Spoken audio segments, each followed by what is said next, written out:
Hi, my name is Erica and I'm from Jamaica. I always thought my adoptive parents were the best people on earth, but I was totally shattered when I found out what they were hiding from me. Before I continue my story, please like and subscribe to our channel. Growing up, I felt nothing but love from mom and dad, especially since I had a rare skin condition called xeroderma pigmentosum. It basically means my skin is sensitive to sunlight. I was homeschooled and I had everything I needed, including an indoor swimming pool, tennis court, and garden. I really didn't feel the need to venture into the outside world until Milan moved in next door. Milan was the cutest 16-year-old boy I'd ever seen, and with his bedroom opposite my own, it was easy to catch glimpses of him during the day. A few weeks after he'd moved in, he caught me looking at him, and my face turned red as a tomato. I quickly closed my curtains. When I peeked out again, he stuck a piece of cardboard with his number on it. Now, I don't usually do things like that, but I entered the number into my phone, and that's how we began to chat online. One afternoon, the doorbell rang and Mom answered it. It was Milan. Good evening. I came to ask your permission to take Erica out on a date. I've heard about you, Milan, and there is no way my Erica is going to be seen with a gang leader. Mom slammed the door in his face and I snuck back to my room, shocked. A gang leader? Mom must be mistaken. Gang leaders are vile, obscene, tattooed creatures. Milan was respectful, funny, and well-educated. I quickly messaged Milan and told him I'd love to go out with him, and I'd meet him by the corner in 15 minutes. I slipped on a cute outfit and quickly made my way to the corner where Milan was standing. Hi. Hi, you look beautiful. I blushed. Thank you. First, we went to the movies, then decided to get something to eat at the Chinese restaurant a few minutes away. As we were waiting, an older lady kept staring at me and I shifted uncomfortably in my seat. What's wrong? It's her. Milan held my hand. Well, you are the most beautiful girl in the world. Why wouldn't she stare? Milan closed his eyes and leaned forward. Was this going to be my first kiss? My stomach bubbled and I prayed I didn't throw up in Milan's lap. I leaned forward and... Milan swore under his breath as he leaned back. Before us stood a middle-aged man and woman. It's you, isn't it? My baby. Doesn't she look like Kaylee? She clung to the man. What are you talking about? I'm not your baby. We lost you about 15 years ago. Okay, I think it's time for us to leave. Milan held my hand as we slid out of the booth. The woman grabbed my hand. You are my baby. I just know it. Tears streamed down her face. Are you crazy? What is wrong with you? Let me go. I tried to pull my hand free, but the woman refused to loosen her grip. The man turned the woman's face to him. Baby, you have to let her go. She released me and buried her face in the man's chest as she cried. Milan and I quickly left the restaurant without our order. As I lay in bed that night and recalled the events of the evening, I couldn't sleep. I decided to go to the kitchen to get a warm glass of milk to help me sleep. As I passed Dad's office, I heard muffled voices. We need to leave. Why? She snuck out. If she continues to see that boy, she'll realize she isn't really sick. We can't have anyone finding out about who she really is. Where will we go? We don't even have a passport for Erica. I'll get that organized. Tie up loose ends here because tomorrow we need to head to the airport. I snuck past the office and left the house. I threw pebbles at Milan's bedroom window till he opened it. Milan snuck me in through the back door and we went up to his room. After I told him everything, he looked at me. So, what are you gonna do? I'm not sure, but I don't want to be away from you. Milan pulled me into a kiss and I melted into him. When he pulled away, he tucked my hair behind my ear. We'll come up with a plan tomorrow, okay? Get some rest tonight. Milan walked me to his front lawn and watched as I crossed the road to return home. As I crossed the street, a car screeched to a halt next to me and I was dragged into the car. I screamed for Milan, but the car sped away before he could respond. I struggled hard until I realized the man who held me was the same man from the restaurant. Soon we came to a small house that we hustled into quickly. We are so sorry we did that, but I didn't want to lose you again. The couple proceeded to tell me that when I was a year old, they were traveling with me when I was kidnapped at the airport. But we never stopped looking for you. I was here visiting my sister when I saw you. The man brought out some photo albums and showed me pictures of their daughter Kaylee and other members of their family. I was wondering if you'd be willing to take a DNA test. As crazy as it sounded, I said yes. After the DNA swab, I was dropped off in front of my house. The man gave me his number and nodded before he drove off. I expected to see police cars, but there was nothing. Erica! Mom squeezed me. Where have you been? That doesn't matter. We need to leave now, Dad said as he began to grab the luggage by the door. I'm not leaving. Now you listen here. You are getting into that car without another word.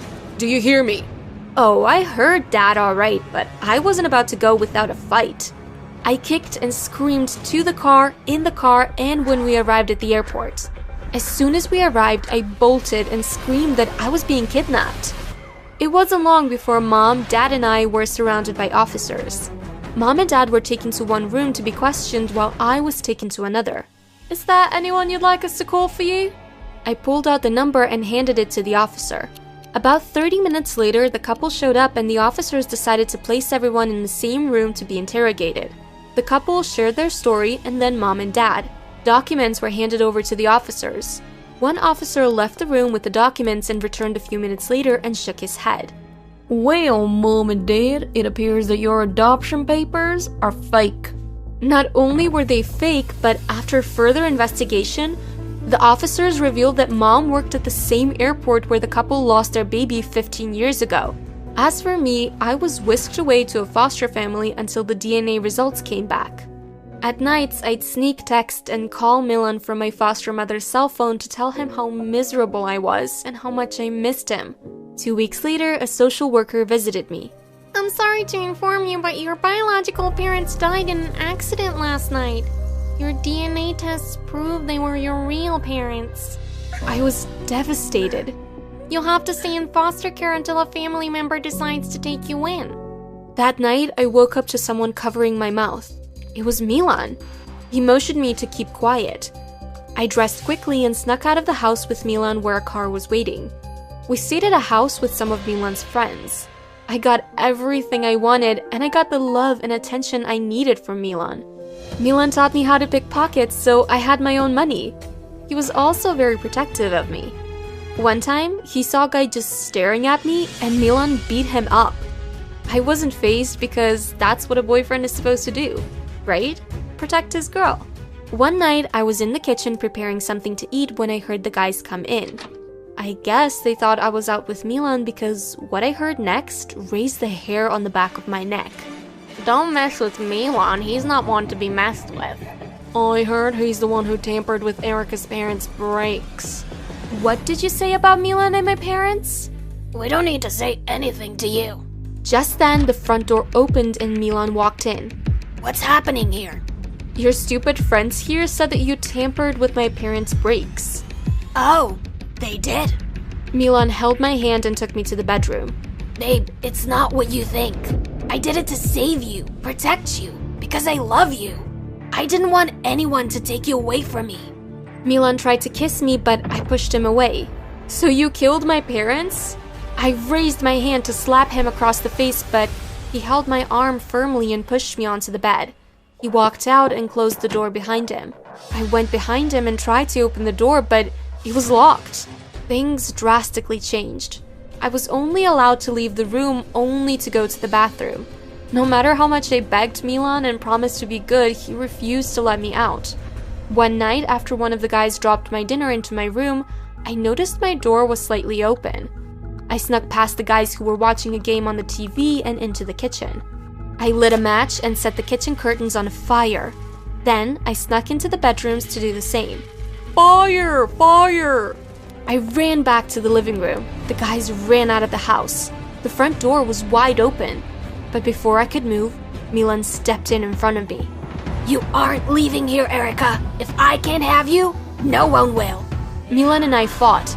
The smoke got thick and pieces of the house crumbled around us. Milan, we need to get out. No! With my last bit of strength, I body slammed Milan and he fell backwards. I gasped for air as I ran out of the house. I looked backwards. I saw a shadow moving in the house. Suddenly, the entire house caved in.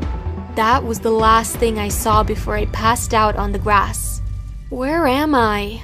Hi, you're in hospital. I'm your Auntie Talia, your mom's sister. And this is your sister, Kaylee. Over the next few days, I got to know my aunt and sister, but I couldn't help but wonder about all the things I had set into motion because of that one decision I made. About a week later, as we drove from the hospital, I glanced at the side view mirror and noticed someone waving.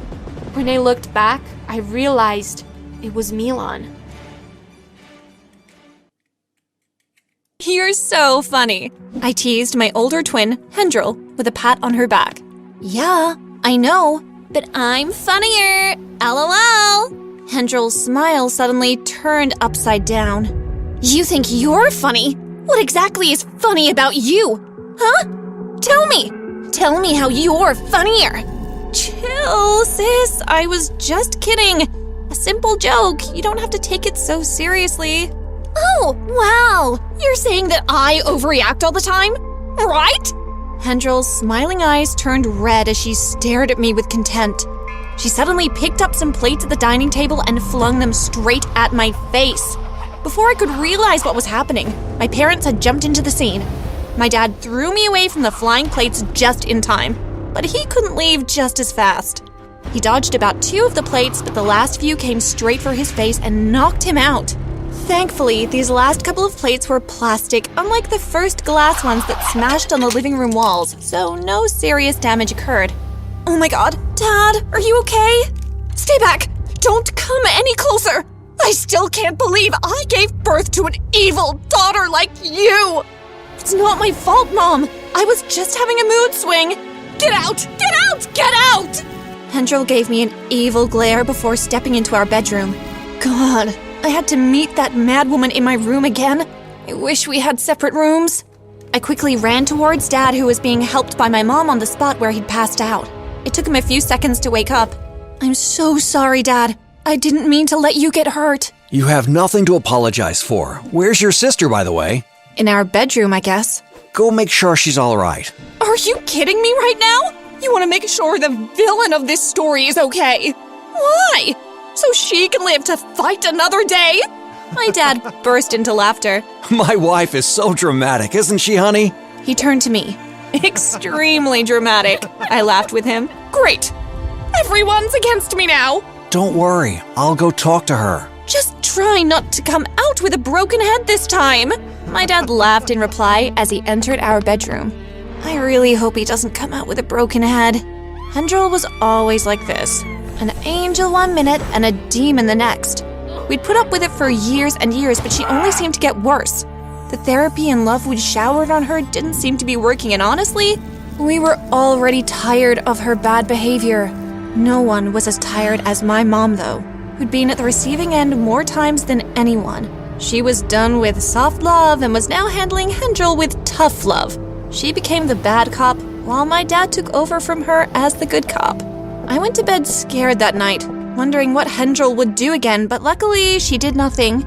I slept peacefully and woke up as energetic as ever. I woke up to someone calling my name in the most melodious voice possible. It sounded like...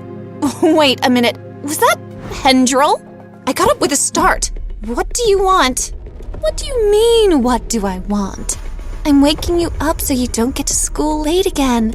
I looked at the wall clock in our bedroom. It was 6:30 a.m. Well, why? My alarm rings at 6 a.m. and you always switch it off so I get to classes late, so why are you trying to be good today? Wait a sec. Why didn't my alarm ring at 6 a.m.? Why are you waking me up at 6:30? Hendril? Duh. Isn't it obvious? I switched off your alarm so you'd miss the school bus as usual, but I just felt bad for you and your vulnerability, you know? I decided to have mercy on your poor soul and show you some kindness. Ain't I a good person, little sister? Amazing. You're an amazing person, Hendril. You amaze me every single day. Thank you. Now come on, let's move. Hendril was nice to me and everyone else throughout the week. And although we were freaked out, we just stayed cool. My dad was the happiest among us. He just kept grinning ear to ear.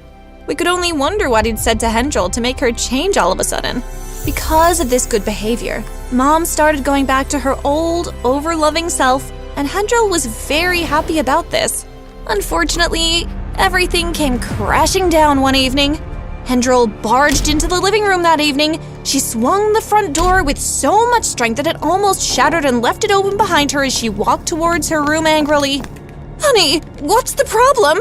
My mom ran straight at her, but she pushed her aside, throwing her on one of the living room cushions. I ran towards the door and closed it.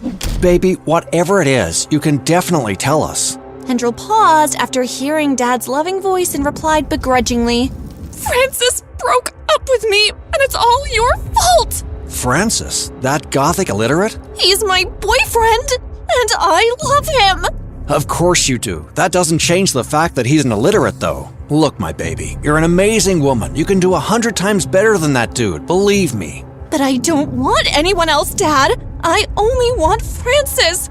I'm tired of this charade. I'm no longer pretending to be someone I'm not. I'm not a nice person, and I can't ever be. Just try a little bit. Hendril walked straight into her room and banged the door. Her character became much worse after this event, and Mom avoided her even more.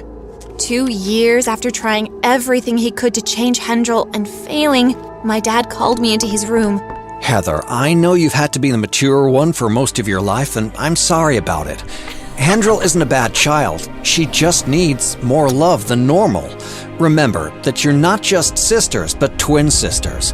No matter what, her bad character will always reflect on you, and you can actually help her change it. You're just not trying hard enough. Dad. I know. It's not easy. Dealing with Hendril never is, but please make this sacrifice. Do it for me and your mom. Do it for Hendril. Do it for yourself. Do it for your family, please. I thought long and hard about my decision with my father and wondered what to do to make Hendril a better person, but I kept coming short of ideas. Suddenly, a crazy idea popped into my head on one cold, windy afternoon. It was kind of a stupid idea, but it was an idea nonetheless. Hendril always complained that she acted out 60% of the time because of how people treated her, and people treated her this way because of her existing bad character. So, what if I turned things and made people unable to judge her solely based on her previous actions? I was the angel, and Hendril was the demon. What if no one could distinguish between the angel and the demon? Then everyone would be forced to treat us equally, and that would mostly be in a nice way. We were already identical twins. All that we needed was to change our dress sense and mannerisms and make them the same. Simple. I talked to Hendril about this, and after a lot of going back and forth and pretending to be uninterested, she finally caved because it was going to be a fun experiment. We became one. We spoke alike, answered together whenever any one of us was called, dressed and acted alike. At some point, it became difficult for our parents, classmates, teachers, and friends to differentiate between us. But something was about to bring the walls of my hard work crashing down, and it was closer than everyone expected. Like this video and subscribe to our channel if you haven't already. I'm sure you don't want the walls of your hard work to come tumbling down too, so do it now. Things changed. Hendril became more happy over time. Her mood swings reduced, and our parents were very pleased. And then, the day of reckoning arrived. Our 18th birthday fell on the same night as our prom night, so we decided to celebrate the two of them together. The night began in all its awe and glory, and everything seemed to be magical until a cleaner mistakenly knocked Hendril over, ripping her dress and throwing her new iPhone into a bowl of punch in the process. Before the cleaner could apologize, Hendril picked her up by her hair and dipped her face in the punch bowl. After this, she picked up the cleaning bucket the cleaner was holding and emptied it onto the cleaner, all while screaming, "I hate you! I'll deal with you!" For the first time in years, everyone knew exactly who Hendril was, and they all shook their heads in disgust, making Hendril feel overwhelmed. Surprisingly, our mom, who had grown to love Hendril even more than me, ran to her and consoled her, not scolding her for her reaction and totally ignoring the poor cleaner.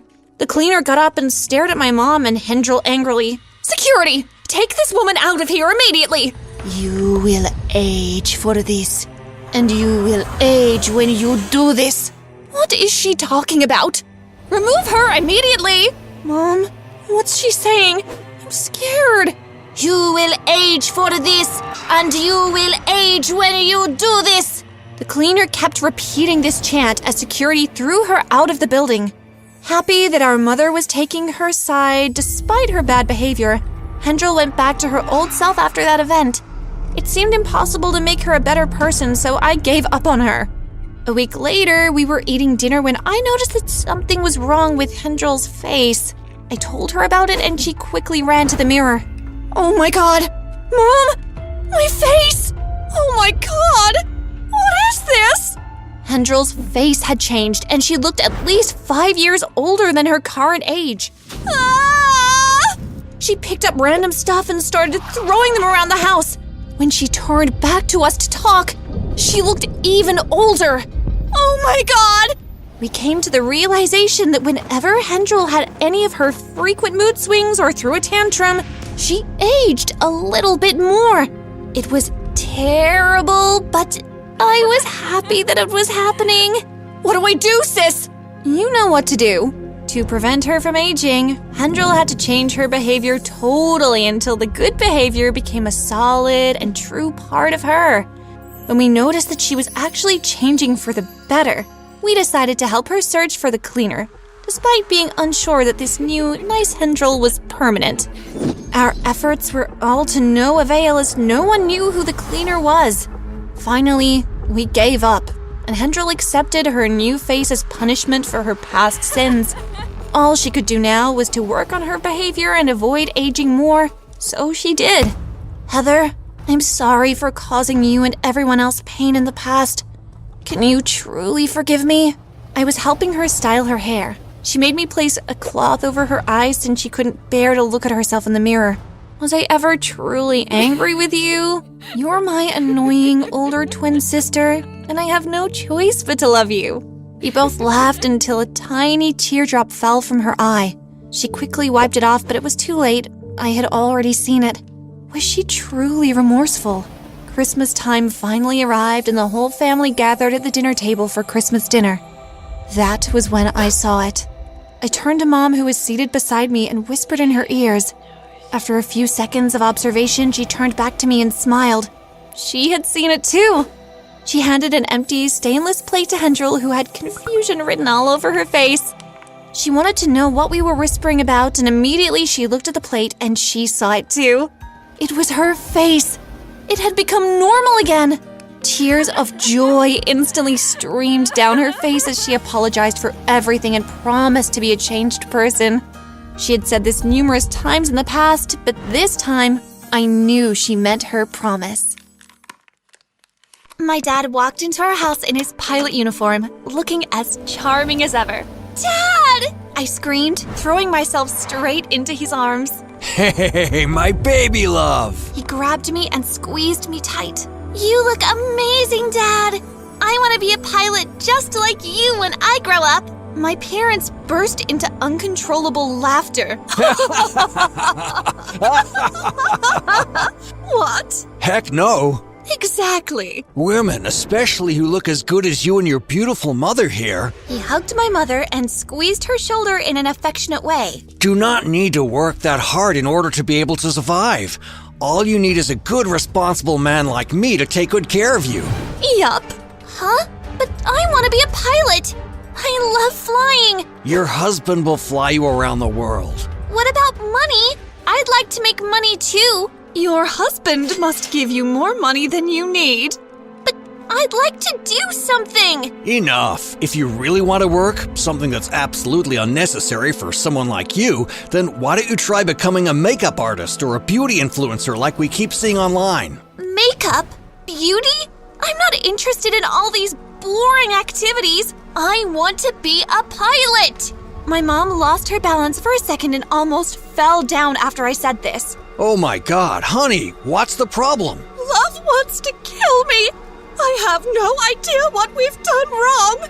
My dad held her from behind and made sure her feet were strongly on the floor so there was no risk of her falling. She's only 10, my darling. She has no idea what she's talking about. He said as he carefully guided her towards their bedroom while she clutched her head and heart.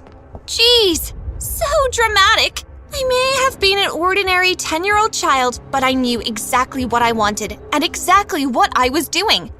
I was going to prove them wrong and surprise them in a way they never thought possible. At least that's what I thought. Until they surprised me in a worse way. Watch till the end to find out how this happened. Don't forget to like and subscribe if you want to have supportive parents or be a supportive parent yourself. My parents were terrible. Yes, I mean it. Do you have any idea what I went through after and even before the conversation you just watched? Of course you don't. Fine, I'll tell you. Right from the very beginning. My mother was what you'd call an empty skull with a beautiful face. She believed that the power of a woman lay in her outward appearance, face, hair, skin, and body. It had nothing to do with anything inside, like brains. She won the genetic lottery and was stunning. Everything came easy to her, from money to a good handsome husband and a good rich life. She didn't work because she believed that working hard was for ugly women alone. When she gave birth to her daughter, moi, she named me Love, because she believed that my gifts would attract more love to me than I thought possible. She knew that her daughter would win the genetic lottery just like her, and she was right. Everyone always oohed and awed at her luck in giving birth to such a beautiful child. Imagine how she felt when she realized I was kind of different. I didn't care about girly things like dressing up, putting on makeup, or looking good. I enjoyed reading, schooling, working hard, and my dream, surprise, surprise, was to become a pilot like my father. You know what happened when I told them my dream career for the first time already? My mother almost fainted. Imagine that! I vowed to live a life that would prove them wrong, but my parents didn't plan to make it easy for me, especially my mom.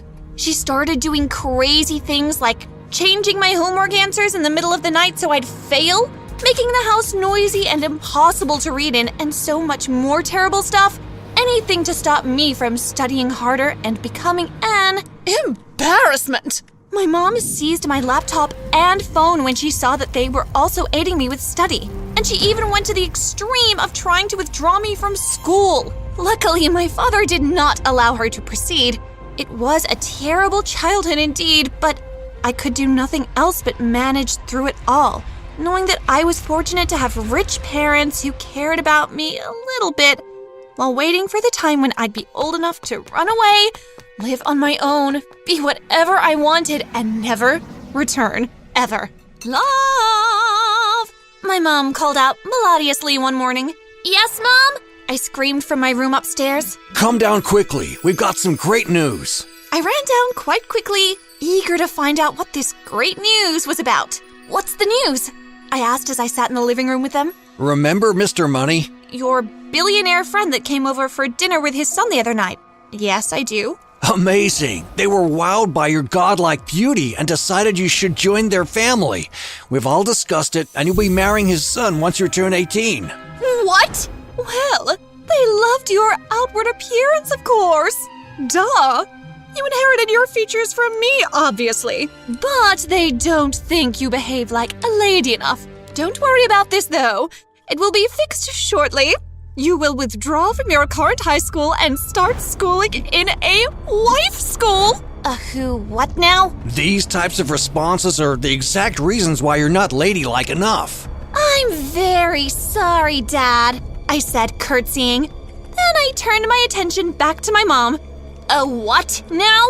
My dad rolled his eyes and shook his head. A wife school, sweetie. A place where rusty women like you are sent to become more feminine. I fell on the floor and started crying. Were my parents really about to withdraw me from high school and send me to wife school? Just for some random boy? What kind of family was I born into exactly? I cried and begged them to let me continue at my normal school. I promised to change and become everything they wanted me to be, only if I was allowed to stay at my current school instead of being forced to attend some stupid wife school. After some consideration and a lot of smirking, my mom agreed to keep me at my current high school on the condition that I still marry the politician's son once I turn 18. I had no other choice. I agreed. While being the model, feminine, ladylike daughter that my parents had always wanted me to be, I read books in secret, learning how to build my future into exactly what I wanted it to be. I also signed up on freelance platforms and started working as a writer online. I got more money than I could ever dream of while working as a freelance writer, but I saved every single penny, in secret of course. The plan was to run away forever once my age clock struck 18 o'clock. It was crystal clear to me at this point that my parents were badly crazy, and their plan was to ruin my life forever. As arranged, I went on frequent dates with the politician's son, during which he just kept rambling about himself, his life, his parents, and so many other irrelevant things. Honestly, I never cared to listen to the stupid, lazy boy that was working with my evil parents to make my life a living hell forever. I simply faked a smile and nodded in response to everything he said. He seemed to enjoy it too. Perhaps he was happy that he was marrying someone who agreed with everything he said. Or perhaps he thought that women weren't even supposed to have an opinion in the first place, so I was behaving like a real woman. Whatever his reasons were, I didn't care at all. I never listened to anything he said, and I hardly ever shared anything about myself. My 18th birthday finally arrived, and my parents threw a huge birthday bash for me. The politician and his children all attended the event, and we had crazy fun. I made sure to be the blinding light of the party because I knew that my birthday was probably going to be the last day that I ever saw any of them. I also didn't want them to suspect that my escape was happening that night. Everyone was going to believe that I'd be too tired to try anything that night after all my energetic shenanigans, so they wouldn't even bother being cautious. Midnight came, and I executed my escape plan without any hitch. Everything went smoothly, and by the end of the next day, I was settled in an Airbnb in a new country far, far away from my parents and everything I'd ever known. It took me a couple of weeks, but I got an apartment, set it up, got a new phone, and began my new amazing life. I kept on working hard online, and my money continued growing. It was so much fun to know that I had finally escaped my parents, and it was time to live my life exactly how I wanted to. Once I was ready, I applied for flight school and got in. It was time to rule the world. On the first day of my flight lessons, I stepped out of my apartment and the day was just so beautiful. I danced my way to the airport with a huge smile on my face, but this smile turned upside down once I saw who my new flight tutor was going to be. What are you doing here? What are you doing here? Are you following me? I should be the one asking you that. What exactly are you doing here? Didn't you run away immediately after your birthday? I was all dressed, standing in the church at the altar in front of a crowd waiting for my wife-to-be when I was informed that my wedding was no longer happening. It was terrible, embarrassing, and humiliating. Have you come here to destroy my life again? I'm really sorry that I embarrassed you. That was not my intention. I just couldn't get married to you. I'm sorry. It's okay. I'm glad you ran away, because I didn't want to get married to you either. My parents were forcing me into it, and I didn't have the guts at that point to refuse them. I'm surprised that a 20-year-old billionaire can't say no to his dad. Actually, I'm a billionaire's son, not the actual billionaire. We both laughed. So, what are you doing here? Did you change your mind? Nope. Thank God. We laughed again. I'm here for flight lessons, and it seems you're my tutor. He looked down on the onboarding documents that he was holding. Oh, that's right. I apologize. Get in. You're not gonna tell my parents or yours where I am, right? Absolutely not. On one condition, though. Should have known he was pure evil. What? I asked a little too harshly. I'll keep your secret only if you keep mine. You can't tell my parents or yours where I am either, he said, winking. I blushed a little bit and accepted his condition. Mr. Money's son and I got closer and closer over time. The more time we spent together, the more we liked each other. and I was finally listening to everything he had to say. And boy, were they interesting. This guy was a rebel, just like me. A quiet rebel, unfortunately.